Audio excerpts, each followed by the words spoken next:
Prime Minister Justin Trudeau loathes the working class. The latest example his government is cooking up is a new tax on pickup trucks. I'm Candice Malcolm, and this is The Candice Malcolm Show.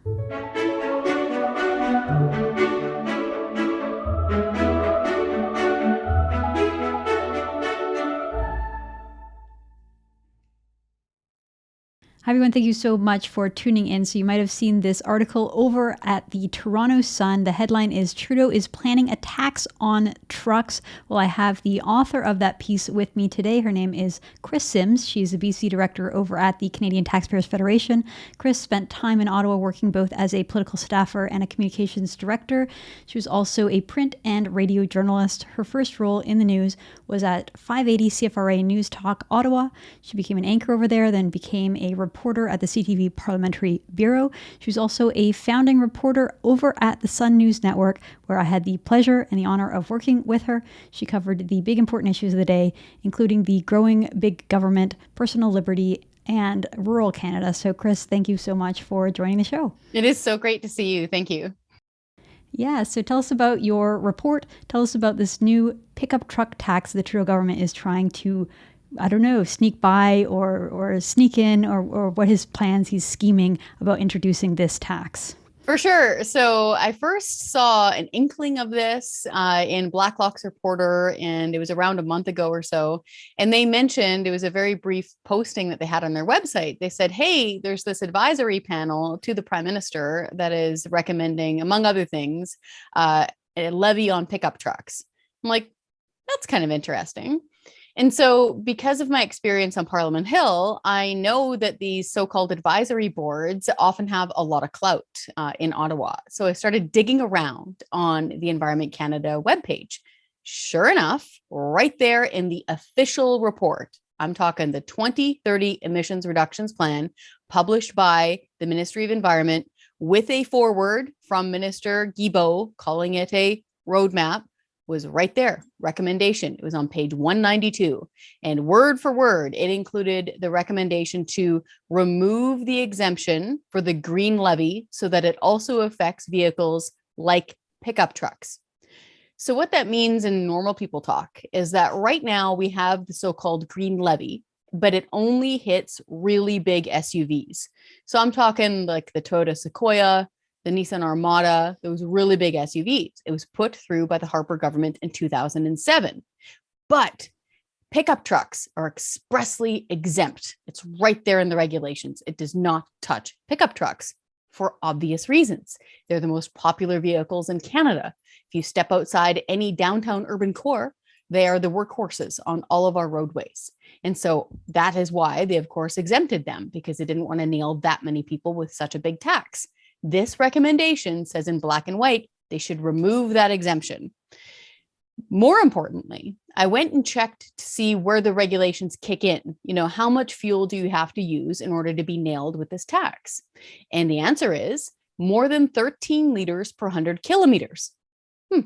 So I went and checked all of the, fuel usage of the most popular vehicles. And sure enough, the Ford F-150, the Chevy Silverado 1500, the Dodge Ram pickups, 1500s, the light duty trucks would all be nailed with about $1,000 tax. The bigger ones, if you need to get, say, a 3500, if you're towing a trailer, if you've got construction equipment and you need a pickup truck with more snort to it, you're going to be hit with either $3,000 or $4,000 on the sale of a new pickup if they enacted this tax. And so that's why I wrote the piece for the Toronto Sun and sounded the alarm. It's so interesting that they would try to sneak that by. So the minister puts it out by him on his own. It's part of his report. And yet the minister responded to your piece over in the Toronto Sun, Environment Minister Steven Guilbeault. He responded. He said that the proposed tax doesn't exist. In fact, he called your piece disinformation, divisive, and fear-mongering. This is, of course, because conservative politicians like Pierre Poilievre, Jason Kenney, Scott Moe have all been sharing your piece with their base and with their email lists, rightly so, to say, look, this is what the Trudeau government has planned. So what do you make of the minister's divisive dismissiveness of your piece, and how do you respond to that? Well, it's pretty concerning. And so what they could have done, if they really wanted to dump water on this, if they were truly panicked, they could have said, you know what? This is a small m mistake. We actually should have put a dissenting opinion by the minister right underneath the recommendation, or we shouldn't have included the recommendation at all in our piece. There's lots of options when you're sitting around the minister's table on how to handle this sort of a situation. But instead, he went on the attack against the Canadian Taxpayers Federation. We are more than 30 years old. We are a grassroots organization. We have a ton of supporters, as you know. So they went after us, calling us disinformation. They went after the Toronto Sun, calling them disinformation. They've been putting out newspapers since the early 70s. So very standard, respected media. And what I actually find very concerning about this is that the minister responsible for calling that disinformation is also the minister who spearheaded Bill C-10, which is now called Bill C-11. And that, of course, is the proposed internet gag law, which would put bureaucrats in charge of what you can see, hear, and share on the internet. So to have that minister of the crown calling this piece, which is fact-based, disinformation, is really concerning. And also, it's annoying because anyone who's ever worked on Parliament Hill knows how this works. This is how baby taxes are born.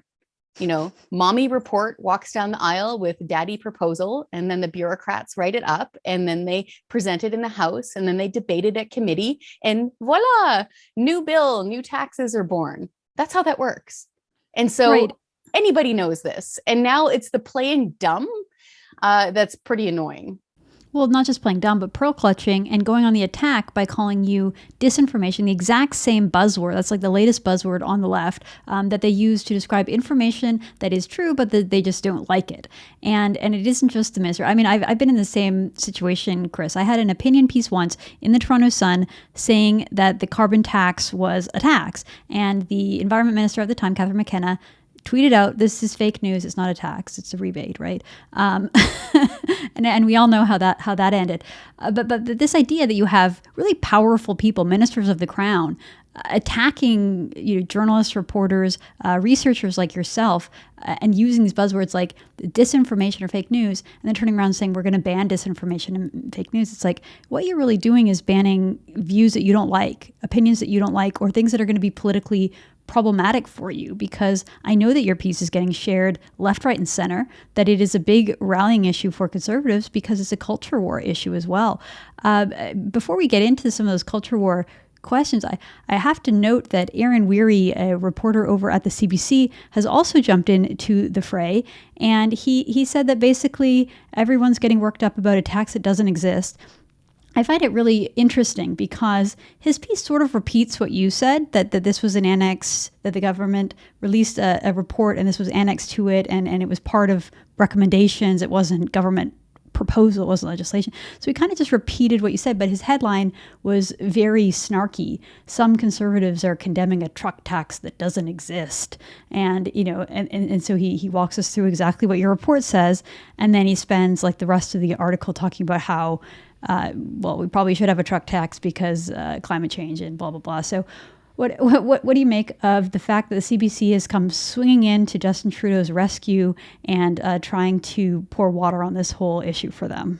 Well, I'm not surprised. I sure don't like paying $1.4 billion to that corp for them to come to Prime Minister Justin Trudeau's defense. I find it rather silly that the same people who will say we shouldn't have these quote unquote gas guzzlers on the road, that pickup trucks are bad for the environment, et cetera, et cetera. That's a legitimate position to have. I completely disagree with it, but at least it's a consistent position. But then they turn around and, as you put it, pearl clutch to say, how dare you suggest they would ever impose such a fee on these pickup trucks that we despise? Like, it's so weird. It's, pick a lane. Pick a lane. Do you want to tax these things so that people might not be able to afford to buy them anymore? And ergo, in your mind, they're not putting out as much fuel or emissions or whatever? Or do you not want to do this? Just decide what you want to do. And to the point of saying it's in the annex, that was one of the silliest arguments I've ever heard coming out of government, and it was pure spin. Annex means in addition to. It's in the report. The report cover calls it emission reduction plan. It's called the road ahead, the roadmap. You take a look and you read it. It's right in there. And frankly, a lot of times when you're reading government documents, the most important information is in the annex. If you look at a federal budget, everybody who's ever covered a budget well knows to flip to the back. Get past all the fluffy stuff of why they're doing this to save women and children and whatever. Then you get to the hard numbers, which are in the back. So saying it's in the annex is super silly. It's right there. And what also concerns me here is that if I was still a reporter, and I always put the shoe on the other foot, I ask myself, what if a conservative prime minister did, or the Purple Monkey Party prime minister did? I don't care what party it is. We don't want a tax on pickup trucks because we're the Canadian Taxpayers Federation. So I ask myself, if another prime minister of some other colored jersey party was promoting a pickup truck tax, would I chase them down and say, hey, this is in your report? Are you going to denounce this completely and swear you're never going to do this? Darn tootin' I would. Of course I would. That's just standard W5 journalism. And so this is where I'm a little bit scratching my head saying, okay, then why don't you ask the minister to say, we will never, ever, ever do this? And it was just a recommendation and we're not doing this ever. They haven't done that.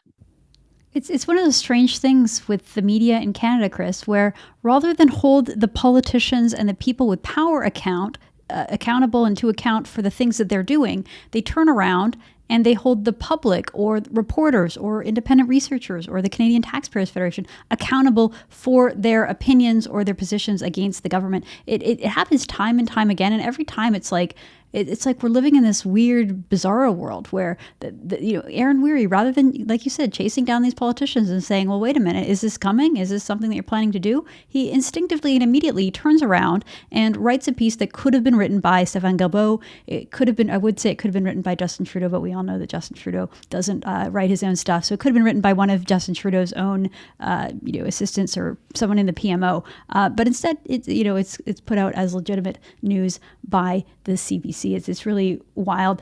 I want to pick up on this idea.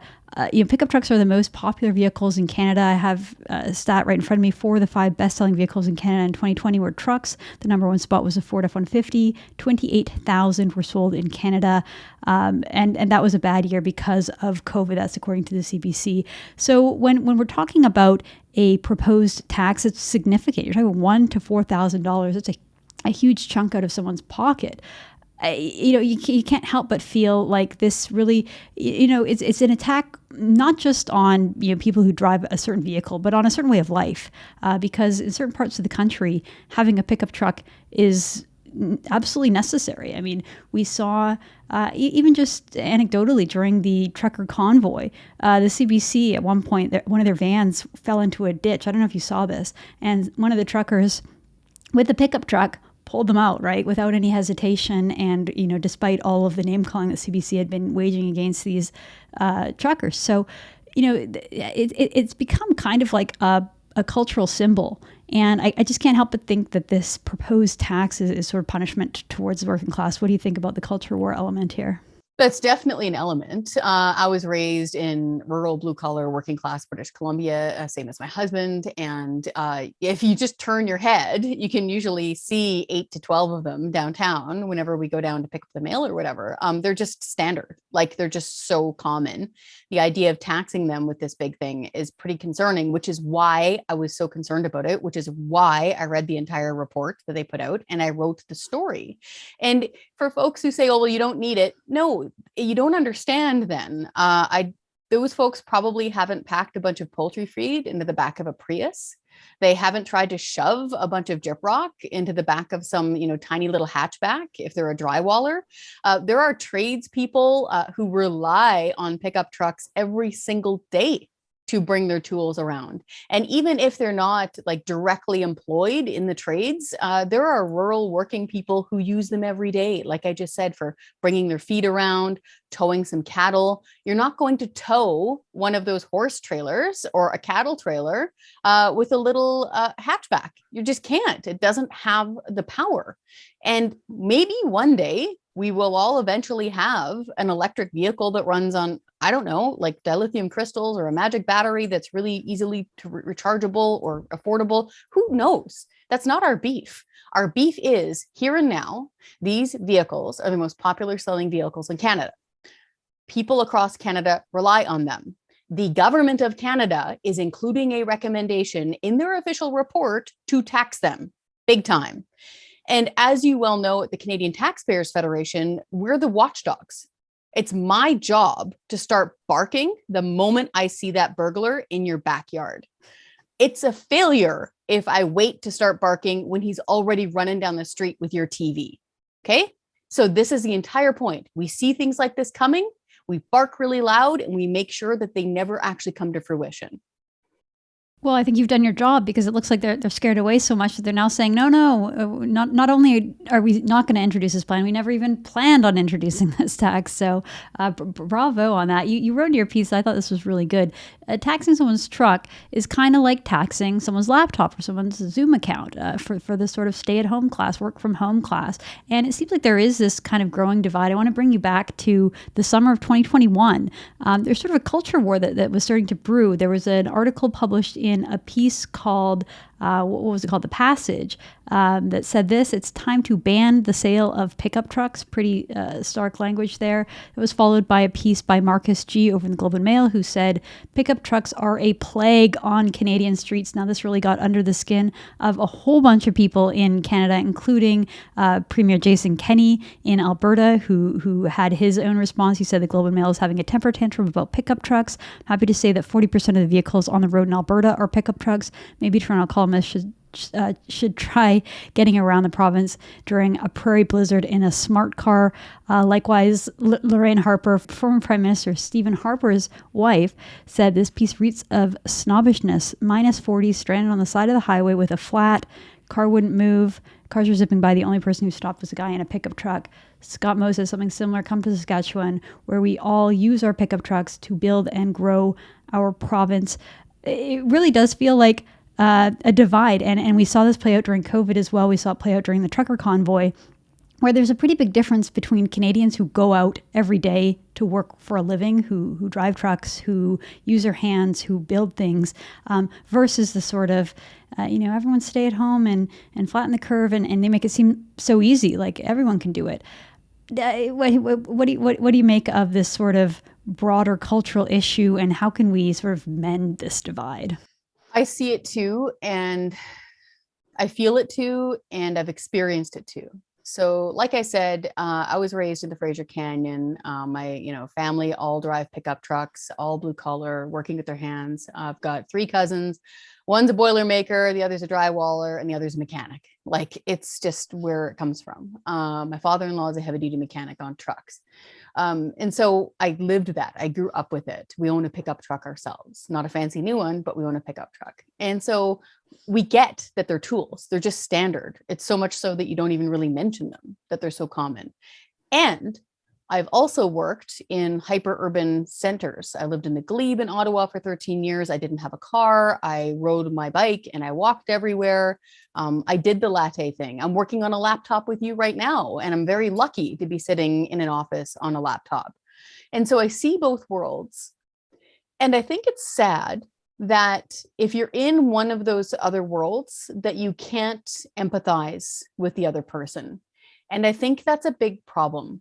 And I think it's one of the reasons why we're seeing the kind of nasty, vehement, almost personal reaction coming from folks like Minister Guilbeault towards me, towards the Taxpayers Federation, towards the Toronto Sun, because we're losing that ability to bridge that gap. And so I would recommend anyone who's lived the laptop life for a long, long time in downtown urban cores, get out. Go out, like honestly, go out of your urban core, rent a car if you have to, go hang out in a small town, not a little tourist trap, an actual small working town for a week. Get to understand what those folks are like. Same thing for my family who has always lived rural or always had, that kind of working class lifestyle. Go downtown, take transit, go to really nice museums, get to understand how those folks live. And I think that would help a lot. I think sometimes that the folks who are in the laptop class, so to speak, can forget where, the milk for their latte in the morning or their ice cream in the afternoon comes from. It comes from a dairy cow. The dairy cow was hauled to its dairy farm, probably as a calf, using a truck. The dairy cow eats alfalfa. That hay was hauled to that barn using a truck. Everything you eat and use was brought to you on a truck, quite often including a pickup truck by somebody within 100 kilometers of where you're sitting. And so I think it's important, especially when a government is talking about imposing a big new tax like this, to turn around and understand how that would affect average people, including those who are trying to help bring you stuff that you need. Well, certainly politicians and journalists like Aaron Wherry, who claim to speak for and represent broad swaths of the country, I think would be very wise to follow that advice. And I have a feeling that's something that they don't do often enough. And I think you're absolutely right. I did want to ask you about the carbon tax, because I know that's something that the Canadian Taxpayers Federation has been very vocal about. Now, we know that the Parliamentary Budget Office in Ottawa recently rebuked Trudeau government claim, which was that everyone was going to be better off from the carbon tax, that it was actually going to help put more money in the pockets of Canadian families. That turned out to be entirely nonsense, despite the fact that I'm sure Aaron Wherry and plenty of the fact checkers over at the CBC and Legacy Media were quick to call conservatives disinformation by claiming that the carbon tax was indeed a tax that would take money out of your pocket, not put money in your pocket. But I'm wondering if you could walk us through what that report said, and what's your position on the carbon tax? What do you think needs to be done with it at this point? Ash heap of history, as Margaret Thatcher put it. It needs to be completely gone. Both of them, the one that we have right now federally, and the second one that Prime Minister Trudeau is planning for the rest of Canada outside of BC, just in time for Christmas, which is also going to increase the cost of diesel and gas at the gas pumps. So that needs to be gone, like lickety split. I found it really interesting that the Parliamentary Budget Officer went through and did this work, and kudos to them. And yeah, turns out it actually, you don't get more back than you pay in. And let's just stop for a second and think about what a silly statement that is. You'll get more back in tax than you pay in. Well, government does not have a magical money appreciation tree in its courtyard. When you put money into government, it does not magically earn wealth and give you more back. The very idea that you would get more back than you pay in is silly, because the only money that government uses is your money. It's tax dollars. So on the very surface of it, that didn't make any sense. But okay, let's just go along with this magical thinking. Turns out, yeah, the average family in Canada is not going to get more back than they pay in the carbon tax. And folks in Alberta are going to get kicked the hardest. I think last I checked, it was something like $1,000, $1,200 a year, net that they would be out. Further to that, there is so much expense connected to the carbon tax that it's almost impossible to perfectly quantify. Because if you think about it, like we said, look around wherever you are right now. Everything you eat and use was brought to you on a truck. Most likely that was using gas and then diesel. And if it was trained to you on a railroad, that's also using diesel. If it was shipped to you, that is using oil and gas. So it really trickles down that way, so that everything you use that has a carbon tax attached to it to bring it to you is going to be more expensive because of the carbon tax. Further, farmers actually have to pay the carbon tax in one way, and that is when they dry their product. A lot of folks don't know this, but they've got their grain or their seeds or whatever they're using, they usually use natural gas and sometimes propane to dry it. That actually is nailed with the carbon tax. And I didn't even know that before I started at the CTF. And that adds a lot of cost because, of course, everything uses grain. Even if you're a carnivore like Dr. Jordan Peterson, the cow that you're eating did eat grain. And so that cost is up there. So basically, the carbon tax punishes people for driving to work, moving around the country, and heating your home. Those demands, like getting to work and heating your home, are inelastic, meaning people just can't opt out. It's not like pick and paper or plastic bags at the grocery store. You can't opt out. You don't want to freeze to death. You don't want your pipes to burst, and you got to get to work to buy food. So the carbon tax is just a punishment for people's everyday existence in Canada.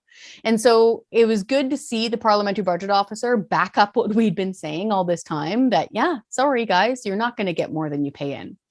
And I just wanted to put out a word of warning, because I'm here in British Columbia, and we've always been the canary in the coal mine, so to speak, for the carbon tax. We have the highest carbon taxes in all of North America.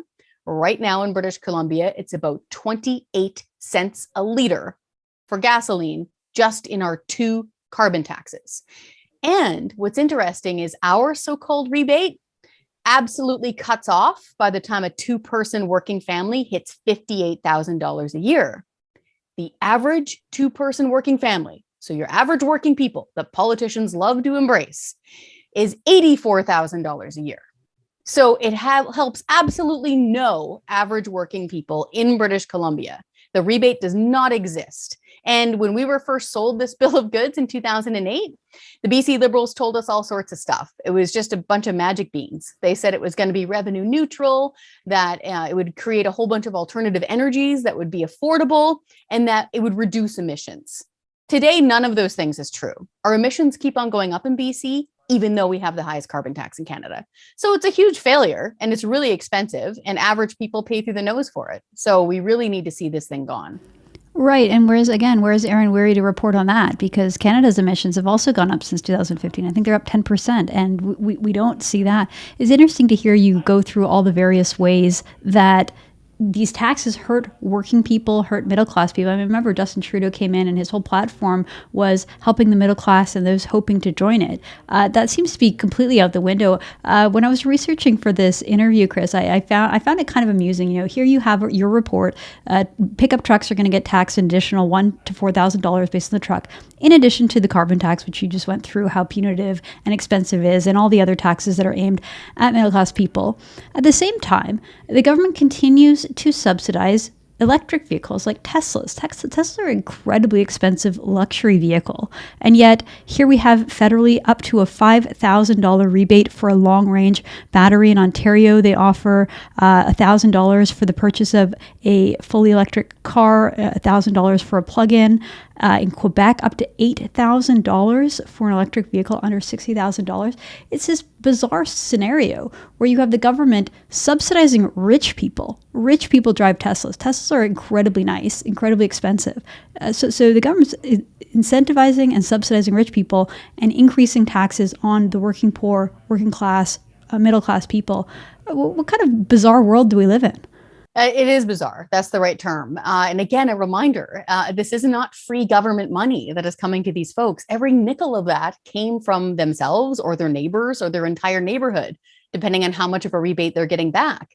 So it isn't just some magic thing that the government can write off. That is not how this works. It's money in, money out. That's how this functions. And they're increasing the deficit hand over fist. And it's one of the reasons why our inflation is so crazy right now. Yes, there are other global factors that can affect inflation, but as our federal director, Franco Terrazzano, has explained very well, one of the big bolsters of our deficit or our inflation is our deficit spending, because they'll go into deficit and then the Bank of Canada, on the other hand, prints more money in order to cover the deficit. And so that causes extra inflation. And so if folks are worried about, butter going up and pork going up and chicken going up and all of that, one of the reasons for that is because of the freewheeling spending of this government. And so it's really important right now. I know it's tough out there. I get calls every week. I got a call a few weeks ago from a lady who was beside herself. Her adult son, who just got his life back on track after he broke up with his wife, is a tradesperson. They lived together in a basement suite in Chilliwack, and he couldn't afford to drive his truck from Chilliwack up and over to Maple Ridge, which is a pretty long commute, because it's $2 a liter right now. In the Vancouver area, it's $2 a liter. It's just, these are real people really suffering, and it's high time for government to pay attention. And one of the big factors in that is, one, the overspending, right, by the Trudeau government, and 2, carbon taxes. And I don't like to be the bearer of bad news, but the carbon tax element is going to get way worse. They're cranking this thing up to $170 a ton within the next 8 years. What that means is it's going to cost you about $40 extra just in that one carbon tax to fill up a minivan. Like every single time. You know, that is a full turkey dinner with all the fixings for a family every time they're filling up. And it's not helping. Emissions keep on going up. So this is real money we're talking about, and it's causing hardship for working people. Well, absolutely. And the inflation tax, I mean, it's directly related to government policy because they're the ones printing money. And sure, it's happening all over the world because governments all over the world are printing money like madmen because of COVID. So thanks for making that point, because it's hard. If you're on a fixed income, if you're on a limited budget, and all of a sudden, you know, everything's 10% more expensive than it was last year, plus you have all these taxes, plus $2 a liter gasoline out west, it's tough. And Canadians really need to stand up to this Trudeau government. Our media is not going to do it. No. We know that. So I just wanted to Kris, quickly point out, there was Sure. a stat, sorry to interrupt. There's a stat that I check every now and then, and I think it's for the first time ever. MNP puts out a report basically asking, how are you financially? And for the first time ever that I noticed, it might have been different before, more than half of Canadians say they're within $200 of insolvency, which means every month they're within $200 of not being able to cover their basic bills. And usually it's a scary amount. It's hovering between 35 and maybe even 40% when I would check it. Now I think it's 52%. So we're in some serious trouble here. Yeah, this is the economy that Justin Trudeau creates. You know, he said that he wants to grow the economy from the heart out, or whatever he said, the budgets will balance themselves. Well, this is the reality, and it's scary. I know True North reports on those kind of stories and how close so many families are. It's so tough. So, Kris, we really appreciate all you do to bring these important stories to light, all of the research you do out west. Thank you so much for joining the show. Hopefully we'll have you on more often. You bet. Thanks for having us. All right, that's Kris Sims. I'm Candice Malcolm, and this is the Candice Malcolm Show.